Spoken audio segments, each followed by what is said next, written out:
మిమ్మల్ని జడ్జి చేసే హక్కు ఈ ప్రపంచానికి ఉందా? లేదు, అస్సలు లేదు. మరి ఎందుకు జడ్జి చేస్తారో ఈ జడ్జిమెంట్ వెనక ఉన్న సైకాలజీని 2 డైమెన్షన్స్లో చూద్దాం. మొదటిది ఇనబిలిటీ. వాళ్ళు చేయలేని ధైర్యమైన పనిని నువ్వు చేస్తున్నావు.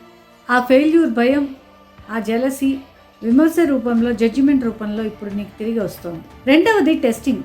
వాళ్ళలోని భయాలని, నెగటివిటీని, వాళ్ళ నిస్సహాయతల్ని అన్నిటినీ నీ మీద రుద్ది నిన్ను పరీక్షిస్తున్నారు. నువ్వు ఈ భయాలతో ఆగిపోతావా లేదా అని.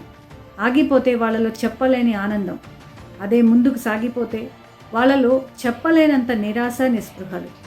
మళ్ళీ ఆ ఫెయిల్యూర్ భయం, ఆ జెలసీ అన్నీ వాళ్ళలో నిద్రలేస్తాయి. గుర్తుపెట్టుకో, నీ లక్ష్యం చాలా పవర్ఫుల్. వాళ్ళ మాటలు, జడ్జిమెంట్ దాని ముందు చాలా చిన్నవి.